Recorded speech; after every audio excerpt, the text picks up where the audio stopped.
Regresamos al noticiero y en este caso vamos a conversar justamente para continuar con la información que tenemos en este viernes con Valeria Llobet, a quien ya vemos conectada del otro lado. Ella es investigadora en el CONICET, doctora en psicología y vecina del barrio de Constitución, justamente para hablar, para conversar sobre esta ley vecinal en Constitución que busca que se declare la emergencia urbanística, ambiental, social y de seguridad pública, en esta zona. Así que para hablar en detalle de este tema, justamente está del otro lado, le damos la bienvenida a Valeria. Mi nombre es Diego González y bueno, el micrófono y el tiempo del noticiero es todo tuyo para que nos cuentes justamente en qué consiste el proyecto y por qué justamente. Muchísimas gracias, Diego, y gracias por el interés. En efecto, nosotros hemos ingresado ya un proyecto de ley vecinal, de autoría vecinal, a la legislatura pidiendo la declaración de la emergencia y también pidiendo que se cree un área de desarrollo prioritario para el barrio.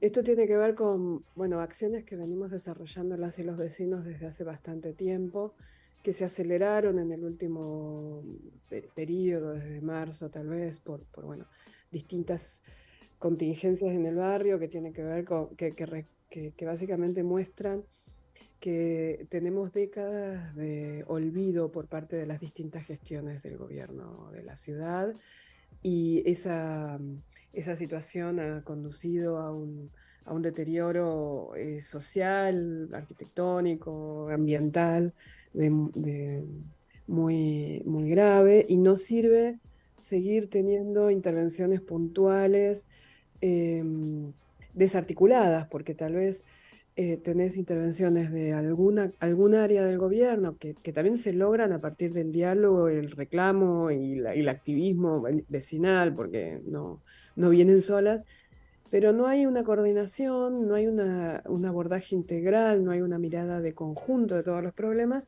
y eso genera nuevos problemas. Entonces necesitamos que el gobierno de la ciudad atienda la singularidad del barrio, que hasta hace no mucho tiempo atrás era un barrio súper vivible, un barrio re bien conectado, que para ser un barrio céntrico tiene un montón de verde, tiene una riqueza arquitectónica e histórica impresionante, y hoy, bueno, digamos, tiene un montón de problemas. Sí, justamente algo como para también invitarte a contarnos un poco las singularidades y particularidades, además para ampliar sobre Constitución. Pareciera ser que a modo, y ojo, tomar con pinzas también las palabras, a modo despectivo, peyorativo, siempre se habla de Constitución y suele echarse la culpa de lo que sucede en el barrio a los propios vecinos cuando en realidad debería haber un Estado presente que garantice seguridad, el espacio, digamos, el higiene de la zona también, porque además es una zona, es una zona, es un núcleo de la ciudad de Buenos Aires para lo que es medio de transporte, para llegar a los distintos barrios porteños. Digamos, justamente, ¿querés contarnos un poquito más del escenario de Constitución y sus particularidades? Sí, básicamente, como dijiste, Constitución es un barrio céntrico, súper bien conectado y que además tiene la particularidad de ser la puerta de entrada más grande a la ciudad del área desde el área metropolitana. O sea, Constitución es la puerta que recibe más circulación de los 3 millones de personas que ingresan a diario. Constitución recibe alrededor de un tercio. Entonces, ahí tenés como una dinámica específica. Pero además, una parte de la conexión de Constitución con el resto de la ciudad y con el conurbano y con La Plata tiene que ver con las autopistas y el daño que hacen las autopistas a la trama urbana. Entonces, además de eso, tenés un barrio que demográficamente es grande. Es un barrio que tiene una proporción muy grande de personas mayores y en algunos casos personas mayores por ahí sin familia, entonces se fue dando una situación de mucha propiedad vacante, de herencia vacante en el barrio. Hay muchas propiedades vacías, muchas propiedades que se deterioraron por eso. Em, es un barrio al que llega mucha gente que viene a buscarse el mango a la ciudad por medios honestos y no tanto, entonces eso también genera una dinámica compleja. Em, entonces, digo, tenés un barrio que tiene una multitud de temas en conjunto que tienen que mirarse de esa manera, como un montón de temas que se vinculan unos con otros. La autopista nada más es una fuente de contaminación sonora, de contaminación ambiental y de ruptura de la trama urbana. Entonces vos tenés que crear bajo autopistas que modifiquen esa dinámica, produciendo que la gente camine por ahí. Eso se logró en San Telmo funciona bárbaro, se logró en La Boca, en el Distrito de las Artes, que funciona también muy bien, a pesar de que incluso el Distrito de las Artes como imagen barrial es mucho más dura porque tiene un costado, digamos, el bajo autopista es lindero con toda la zona del puerto, entonces eso te da una percepción mucho más compleja, y no obstante ahí también se logró, y acá no se pensó directamente. ¿Entendés? O sea, acá el bajo autopista está ni pensado. Entonces, bueno, tenés como todas esas dinámicas que necesitan que se piense, que no se siga pensando que la cara del Estado en el barrio tenga que ser el policía en la calle, Sí, porque no tiene... Perdón que te interrumpa, pero justamente me quedé con algo que mencionaste, que en un mundo tan globalizado, justamente el barrio de Constitución muchas veces es el punto de ingreso para migrantes, no solo de otros países, sino también del interior del Sí. país, mal llamado a veces interior, bueno, también de la provincia misma de Buenos Aires. Digo, la relevancia justamente de Constitución como barrio, como lugar, como zona geográfica, como punto de encuentro para esos primeros pasos a la llegada a la ciudad de Buenos Aires. Y me parece que Sí. no es un dato menor, justamente.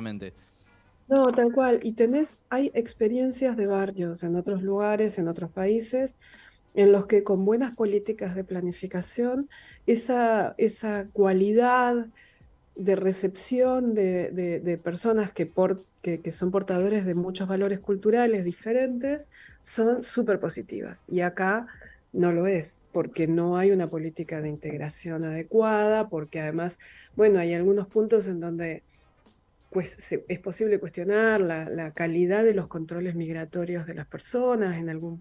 Digamos, hemos visto que lamentablemente hay una parte de los migrantes que hemos encontrado en situación vinculados con la criminalidad, básicamente, sobre todo la criminalidad narco, que no es la realidad de la migración, es que, digamos, no hay una política de recepción de la migración que sea adecuada, eh, porque, bueno, todos sabemos que la migración es un derecho humano y es una necesidad que todos hemos experimentado más cerca o más lejos en algún momento, pero se necesita pensar esa migración desde el punto de vista de la recepción. Y además, la ciudad de Buenos Aires tiene una muy mala política de gestión de la crisis de la vivienda, sobre todo para los sectores populares. En general es mala la gestión de vivienda, pero para los sectores populares es mucho peor. Y una de las cosas que sucede es que la mitad de los hoteles de la ciudad de Buenos Aires están en el barrio de Constitución. De los hoteles no de pasajeros, de los hoteles pensión y hoteles alojamiento, y hoteles utilizados como respuesta a la emergencia habitacional de los sectores populares. Entonces, la ciudad de Buenos Aires trae al barrio a las personas que están en situación de mayor vulnerabilidad, a un barrio que tiene algunos problemas que tienen que atenderse, y que concentrar más vulnerabilidad acá, digamos, como artificialmente, la que viene por propios medios, la que llega en tránsito y la que el gobierno instala. Entonces, digamos, hay realmente como una mirada política muy cortoplacista, muy limitada y muy que crea más problemas. Bien, y de cara justamente a este proyecto, si querés mencionar algunos puntos, bueno, de lo que estuviste mencionando y ratificando además con información, no hay dudas de que se trata de algo que tiene que ser una política pública y que englobe al barrio con todas sus periferias y todos sus intereses y necesidades. Pero bueno, el proyecto imagino que tiene algunos puntos en concreto y además, hablando del proyecto, si querés también contarnos un poquito, imagino que hubo instancias previas donde planteaban todas estos requerimientos, estas necesidades y si tuvieron algún tipo de respuesta, en este caso del gobierno de la ciudad. Em, las y los vecinos que nos nucleamos, digamos, en la asamblea veníamos por distintas vías trabajando. Había un grupo de vecinos que venía en diálogo con el Ministerio de Seguridad a partir de la estrategia de comisarías cercanas, que eso, bueno, tiene algunos resultados en el sentido de la fluidez del diálogo y la demanda. Em, hay un problema de asignación de recursos. Ayer en una reunión, una de las vecinas que más conoce el tema decía, bueno, no se toma en cuenta para la asignación de recurso humano y técnico en seguridad el hecho de que acá entra 1 millón de personas por día a cada 10 cuadras, ¿no? O sea, ese flujo no se toma en cuenta. Pero ahí hay diálogo con la comuna, hay diálogo, hay demanda, hubo estrategias de acercamiento a la AGC por el tema de las metaleras, que es un problema, un núcleo de contaminación severísimo. Em, Hubo un montón de clausuras de lugares que estaban completamente irregulares en su manejo tanto ambiental como fiscal. Pero, digamos, todas son cuestiones de muy corto plazo y que terminan siendo punitivas para sectores que también están buscándose el mango, ¿no? Digamos, hay gente que está laburando en condiciones que nosotros también quisiéramos que fueran mejores. Porque, o sea, ¿quién quiere ver que una persona para ganarse 2 pesos para llevar un plato de comida cada día a su casa tenga que manipular metales contaminantes, quemar plástico produciendo un humo súper tóxico y esa persona se tiene que quedar ahí al lado, ¿no? Digamos, bueno, todas estas cuestiones las llevamos por distintas vías sin obtener respuesta definitiva. O sea, como qué sé yo, hay diálogo, pero no mayor capacidad de intervención. También la comuna no, ha logrado poner algo de luminaria, pero digo, son todas como cosas de muy corto plazo. Se presentó un petitorio al gobierno de la ciudad en abril, del que bueno, nos tomaron nota y no hubo ninguna respuesta. Hay un pedido a la Defensoría del Pueblo de armar un expediente integral para que también la Defensoría tome intervención. Están trabajando en eso supuestamente desde hace unos meses. Em, y, y en ese sentido es que, digamos, cuando nosotros, bueno, el proyecto de ley en verdad como tal surge a partir de que solicitamos una reunión a la Comisión de Seguridad de la Legislatura. Nos recibió ahí la vicepresidenta de la Comisión de Seguridad, que es la diputada Neira, y a partir de algunas reuniones con ella surgió la posibilidad de que gestáramos este proyecto de ley vecinal y que ella se comprometía a garantizar que ingrese, vamos a hacer lo propio en la legislatura. Así que eso implicó una serie de asambleas vecinales en donde fuimos poniendo a consideración el texto, recogiendo propuestas en relación a las demandas de las y los vecinos. Y el proyecto de ley entonces es un proyecto integral que tiene 2 partes grandes y después algunas otras cuestiones específicas. Las 2 partes grandes es la primera, la declaración de emergencia, que tiene que ver con la visibilización, el contralor y la dedicación presupuestaria que implica, ¿no? Que están implicadas en la declaración de emergencia, como vos bien dijiste. La segunda parte es la creación de un área de gestión multiactoral que cree básicamente una mesa en donde estén todos los actores que tienen que estar involucrados en el diseño de un plan urbano integral para el barrio, que se trabaje de manera conjunta y en el cual tenga participación la comuna, pero también tengamos participación las y los vecinos. Esto es, eh, las instancias participativas que están previstas en la Constitución de la ciudad suelen ser más vale decorativas, ¿no? En la gestión. Y en verdad nosotros sentimos que, por la propia experiencia del activismo que hemos llevado adelante, que si no se hace un planteo de fondo en relación a a la escucha a las y los vecinos, terminamos teniendo, digamos, nuestras demandas caen en saco roto, ¿no? De alguna forma. La participación sustantiva es un derecho, está contemplado y necesitamos que se garantice, porque además eso también hace a que los distintos intereses que están en juego tengan un espacio en donde también se resuelvan.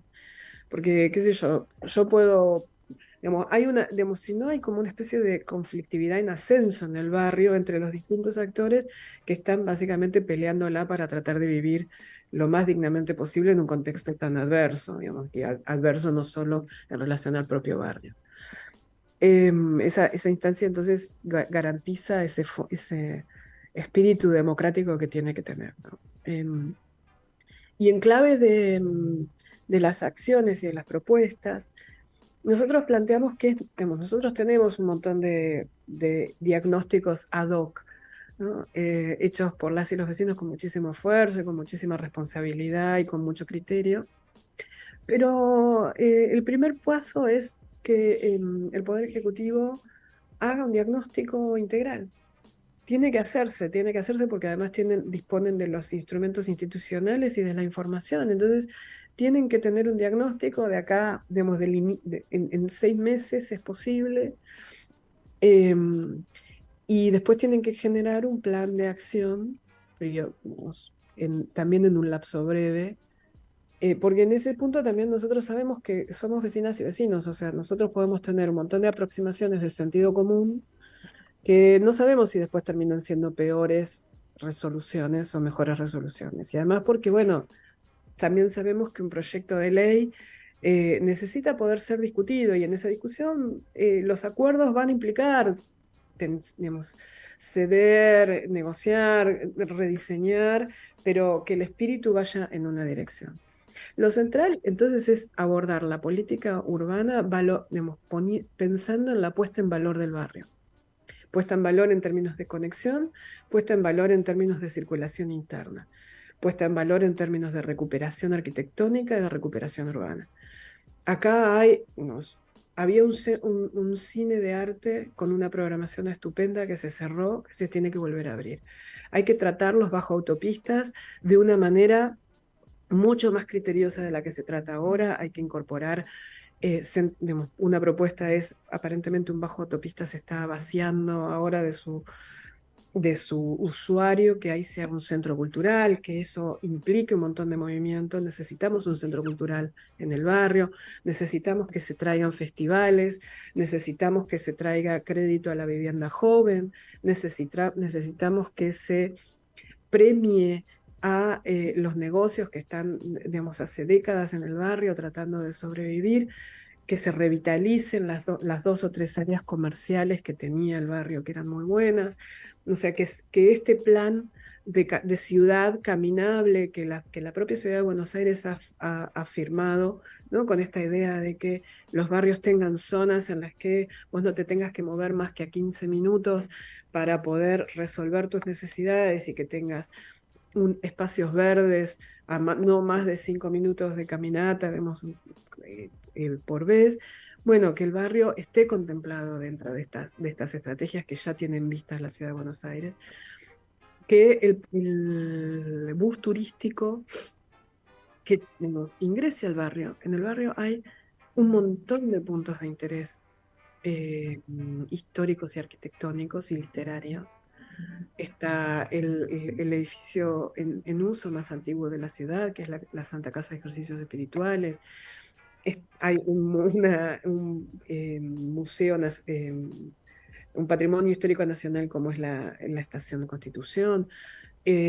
Hay piezas arquitectónicas únicas dentro de lo que es la propia ciudad. Tenés toda la historia del anarquismo distribuida en distintos puntos del barrio. Tenés un montón de referencias borgianas en el barrio también. Es decir, hay un montón de puntos de interés que con 3 paradas del bus turístico implicarían una transformación de algunos puntos. Y después están también las cosas duras, que tienen que ver con el narcomenudeo y que tienen que ver con los robos, que implican otro tipo de intervenciones, pero que tienen que ver también con esa transformación de las dinámicas del barrio. Bien, Valeria, podríamos seguir charlando, el tiempo nos apremia. Estamos hablando del barrio de Constitución y justamente una de las principales arterias de la ciudad de Buenos Aires, con todo lo que eso implica. Para finalizar y ya despedirte, te hago una pregunta, a ver si por ahí te mando al muere, pero datos demográficos justamente de personas, de habitantes justamente del barrio de Constitución en referencia a una media de la ciudad de Buenos Aires. Imagino que el número es elevado, por lo cual hay un montón de personas, un montón de porteños y porteñas con necesidades. El barrio no tiene digamos, los diagnósticos más nuevos son un poco viejos, digamos. Son del 2015. Tendríamos que actualizarlo, pero sabemos que el barrio tiene, en términos de edad, está por encima de la media de la ciudad y todavía sigue siendo un barrio socialmente heterogéneo. Es decir, es un barrio que tiene clase media profesional y tiene clase media baja y clase, digamos, o trabajadora, y enclaves de sectores extremadamente vulnerables que tienen que ver con la migración, pero no es un barrio que esté en términos sociales mucho peor que otros barrios. O sea, es un barrio complejo en ese sentido, que tiene esa heterogeneidad. Muy bien, Valeria, un placer escucharte, podríamos seguir conversando, así que seguramente habrá otra oportunidad acá en el noticiero para que nos cuentes y ojalá que la próxima charla sea con una aprobación de una ley, con políticas públicas implementadas o cosas que vayan resolviendo las necesidades del barrio, en este caso de Constitución.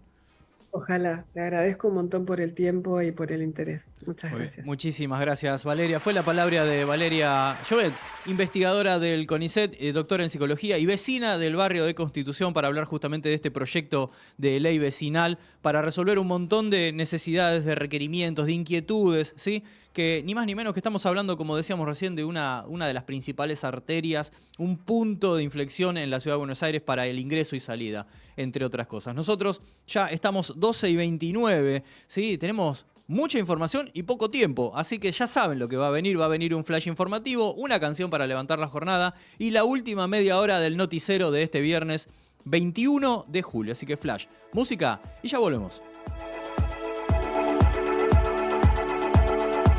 Recaudación anticipada. La Administración Federal de Ingresos Públicos fijó este viernes un pago a cuenta de 15% del impuesto a las ganancias para 190 grandes empresas con resultados impositivos iguales o superior a 600 millones de pesos. Este anticipo busca apuntalar la recaudación, profundizando los controles sobre los sectores de mayor capacidad contributiva. Las islas son Malvinas. El gobierno británico consideró lamentable que la Unión Europea se haya referido a las Islas Malvinas con ese nombre en la declaración que suscribió el martes último con la Comunidad de Estados Latinoamericanos y Caribeños. En la cumbre se reconoció la existencia de la disputa entre Argentina y Reino Unido por la soberanía.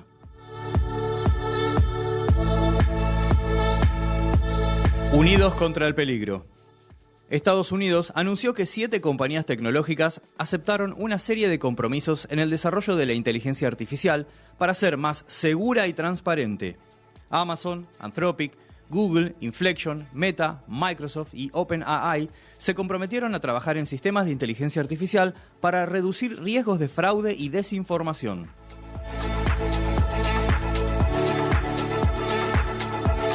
Debuta el mejor. Este viernes, y por la Copa de la Liga Norteamericana, hace su debut Lionel Messi en Inter de Miami. Enfrenta desde las 21 horas a Cruz Azul en Fort Lauderdale, donde juegan de local. Cambio de planes. El entrenador del seleccionado argentino de fútbol femenino, Germán Portanova, modificó la práctica de su equipo por las intensas lluvias. Argentina debuta este lunes a las 2:30 de la madrugada ante Italia por la Copa Mundial de la FIFA.